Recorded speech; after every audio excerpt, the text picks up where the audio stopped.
So, as is tradition for a Nintendo fan, we had amazing news today and some pretty not pretty looking news today. Let's put it that way. So, obviously the best thing to talk about is the Tomodachi Life demo that came out today. I played it, had a lot of fun. I streamed it. And that was all great. But and this is a pretty big but. Like, this is a pretty yoicious juicy uh round circles of mass. So let's read through this very brief article. It's like 2 paragraphs long, basically, about Nintendo Switch 2 game pricing, beginning in May 2026 and starting with pre-orders for Yoshi and the Mysterious Book. I still don't know anything about this book. New Nintendo published digital titles exclusive to the Nintendo Switch 2 will have an MSRP that is different from physical versions. Nintendo games offer the same experiences whether in packaged or digital format, and this change simply reflects the different costs associated with producing and distributing each format and offers players more choice in how to. As always, where individual players can set their own pricing for physical and digital games, and pricing for each title may vary. What they're just saying, just about, is that the digital games will be cheaper than their physical games. Now, why? I really don't know.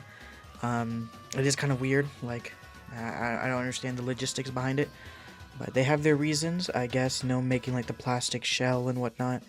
I guess that puts in a little extra dip into their pockets, apparently. So they're going to be making their digital games cheaper. And if we actually go right here, you can see Yoshi and his book is $60, and that's the digital edition. You can select your edition, go to the physical, and it gets bumped up to 70. So the digital edition is 60 and the physical is 70. Clearly, they want you to buy the digital edition instead. I saw a theory on Twitter, which is very worrying to me. Very scary to me. And it's a reality that I pray and I hope that we never end up in.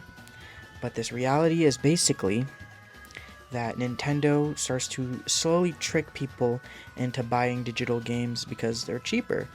And then eventually, for their next system, there will no longer be any digital and then for their next system, there will no longer be any physical games, and the justification Nintendo will use is that, hey, everyone switched to digital, and then the fanboys will say the same thing, hey, I switched to digital as well, so I'm not complaining that we don't have physicals anymore. And then, this is the scary part, this means you can no longer buy pre-owned copies of games, so you can't get something that like discounted price, as a pre-owned copy. And you're now forced to buy everything directly under Nintendo and their vision. So, God forbid you have like a game that you want to get that's super duper old. Let's say Breath of the Wild, for example. That's almost a decade old. Let's say I want to buy that game. Why am I going to pay $60 for Breath of the Wild in 2026? That's ridiculous. I would like to pay 30, maybe 40. So I'd like to go online, go to Amazon and order a physical copy. But if there's no physical copies, I can't do that. I'm forced to go through Nintendo store page, which will always be at $60 besides special deals. So that is kind of worrying. Hopefully, all of that yapping I just said doesn't come to pass, and this is just some nightmare scenario that doesn't end up happening. But we'll see. This is pretty interesting though.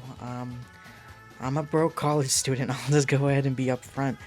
I am not Jinxie or Mr. Beast, you know what I mean? I have like 30 subs.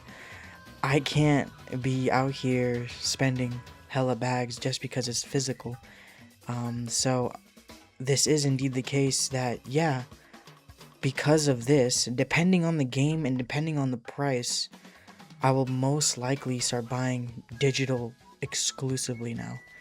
Which is it's a slippery slope. We'll see how it ends up going, but I won't lie, I am a little bit worried about this change. This could be something for the negative.